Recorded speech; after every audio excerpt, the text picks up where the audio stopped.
Oh là la team, j'espère que ça va. Aujourd'hui on se retrouve pour un nouvel épisode sur le podcast Holisticissime dont je suis l'hôte. Si tu es en quête de santé, de bien-être au naturel et de manière globale, holistique, tu es au bon endroit.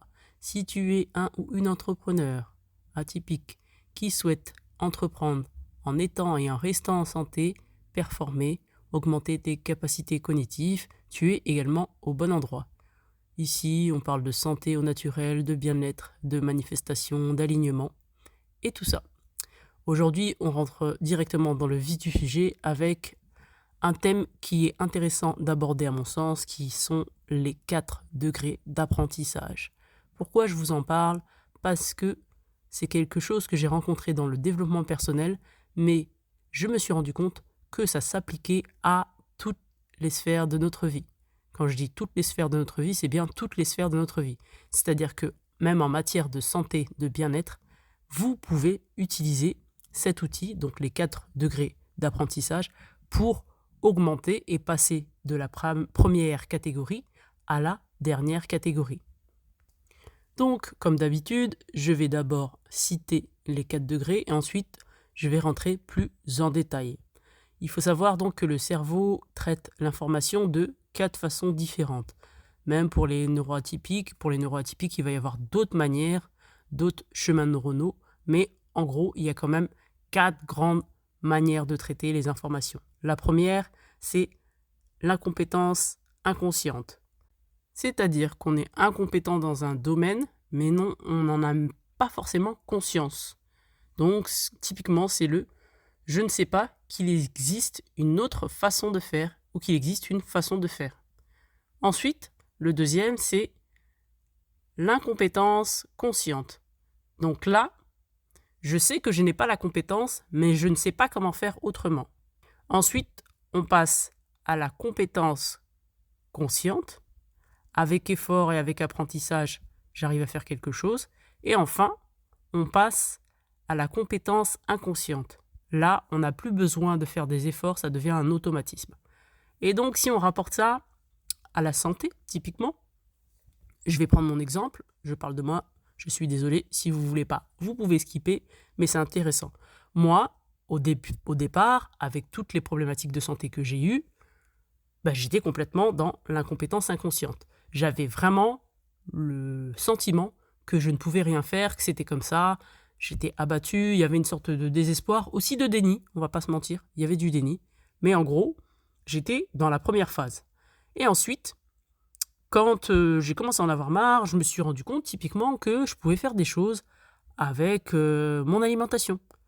Donc j'ai commencé à réduire le sucre, j'ai commencé à me supplémenter, j'ai commencé à tester, à jouer avec la vie, à utiliser les outils. Grâce aux réseaux sociaux, encore une fois, je vous le dis, il y a plein de choses à faire. Donc je me suis dit, tiens, c'est intéressant. Donc j'ai commencé à passer dans l'incompétence consciente. C'est-à-dire que j'étais consciente qu'il y avait un problème et j'ai commencé à tester. Ensuite, je suis arrivé à une certaine expertise, mais je me suis rendu compte qu'il y avait des limites. Et c'est là que j'ai décidé d'entamer mes études de naturopathie. Et là, je suis passé dans la compétence consciente, c'est-à-dire que je savais exactement ce que je faisais quand je faisais une cure détox, quand il y avait une crise détox, je savais pourquoi il y avait une crise détox, etc., etc., etc. Donc, c'était exactement le paradigme dans lequel j'étais. Et aujourd'hui, j'estime que je suis arrivé dans une compétence inconsciente, c'est-à-dire que je suis arrivé à un stade de ma vie où il y a plein de trucs que je fais par automatisme, ça ne me coûte pas d'effort, ça ne me demande pas d'effort.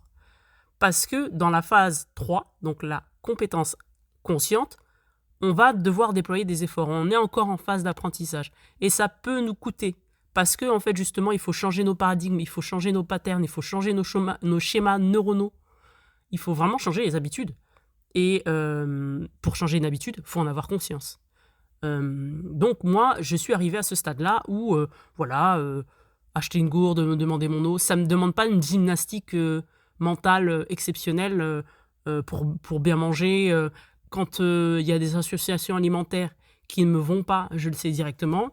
Pareil quand c'est chez les autres, je leur dis ah ben là ça va pas, etc. J'ai tellement développé, musclé ce jeu que c'est devenu normal pour moi. Pareil, si on prend les 4 degrés d'apprentissage et qu'on le transpose sur le pan activité professionnelle, entrepreneuriat, on part du principe que vous avez dû apprendre votre job.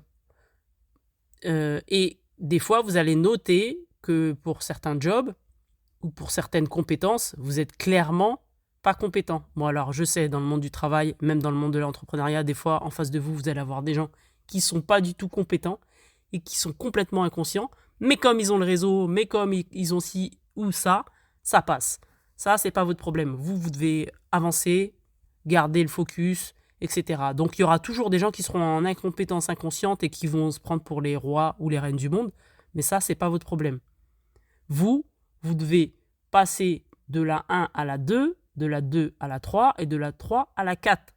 Si vous ne pouvez pas faire ça, il faut payer, il faut déléguer. En entrepreneuriat, ça se passe comme ça.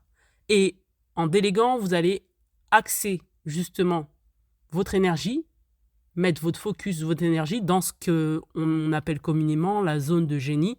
Pour moi, ce n'est pas la zone de génie, c'est la zone d'excellence. En fait, c'est une zone où vous excellez et où vous ne vous ennuyez jamais. Et quelle que soit la personne qui va venir en face de vous, vous allez trouver les solutions pour cette personne-là ou pour ce client-là. Mais voilà, si on transpose ça sur l'entrepreneuriat, c'est le même principe. Et c'est pareil, et je terminerai sur cet exemple pour les enfants. Un enfant au début, il ne sait pas marcher. Qu'est-ce qu'il fait? Il n'en a pas conscience, il est en phase 1. Il est incompétent et il est inconscient. Il ne sait pas marcher, qu'est-ce qu'il fait? Il commence à se mettre assis. Ensuite, une fois qu'il est assis, il est peut-être conscient qu'il ne peut pas marcher, comme papa, maman, comme ses frères et sœurs, mais il est toujours incompétent. Donc, qu'est-ce qu'il va faire? Il va commencer à faire du 4 pattes. 4 pattes, il ne marche toujours pas, mais il est conscient qu'il fait du 4 pattes et il est conscient qu'il avance. Qu'est-ce qu'il fait? Il commence à vouloir se lever. Donc, il déploie des efforts, il est dans sa phase d'apprentissage. Et ensuite, il commence à marcher jusqu'à ce que ça ne lui demande plus d'efforts et que ce soit devenu vraiment une compétence qu'il fait de manière inconsciente, automatique, sans que ça lui coûte. Donc, ça doit être la même chose pour vous. Que ce soit pour votre style de vie, votre lifestyle ou pour votre entreprise, vous devez appliquer. En tout cas, moi, je recommande de les appliquer. Vous n'êtes pas obligé, rien n'est obligé.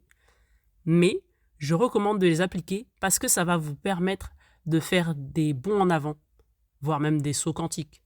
Que ce soit d'un point de vue personnel, lifestyle, hygiène de vie, santé, et d'un point de vue entrepreneurial. Et si justement tu as besoin d'une personne pour t'accompagner dans ce voyage, je suis là. Pourquoi? J'ai été entrepreneur pendant 14 ans dans la restauration rapide. Pendant que j'étais entrepreneur dans la restauration rapide, j'ai commencé à explorer le business en ligne, l'infoprenariat. Donc j'ai développé des compétences, je me suis formé et maintenant je suis coach en santé holistique, coach business pour les entrepreneurs également, où je mets ma touche santé holistique parce que pour moi c'est important. Un entrepreneur qui est en santé, c'est un entrepreneur qui performe, c'est un entrepreneur qui reste aligné, c'est un entrepreneur qui prend les bonnes décisions. Bien entendu, si tu n'es pas entrepreneur, ça marche aussi pour toi. Pourquoi? Parce que une personne qui est active, sera plus alignée, plus enclin à délivrer un travail de qualité si elle est en santé, si elle se sent bien dans ses baskets, etc., etc. On le sait aujourd'hui, les enjeux de santé mentale sont énormes, sont phénoménaux. Voilà pourquoi j'en ai fait un peu mon dada et que je fais des épisodes de podcast et que je sensibilise là-dessus, sachant que je viens de loin. Moi, j'ai connu beaucoup de burn-out, j'ai connu beaucoup les maladies chroniques que je n'ai plus. Quand je sens qu'il faut déconnecter parce que j'ai connu les épisodes d'épuisement professionnel notamment et que c'est le moment, j'anticipe en fait. Je n'attends plus d'être dos au mur et d'être épuisé, harassé pour m'arrêter. Je n'attends pas que mon corps m'arrête. Et c'est ce que j'apprends à faire à mes consultants et à mes consultantes. Donc si tu as besoin d'une personne pour te guider, pour te mentorer, pour t'accompagner dans ce voyage-là, dans cette entreprise, tu es au bon endroit. N'hésite pas à me contacter via le lien juste en bas. D'ici là, portez-vous bien et à bientôt.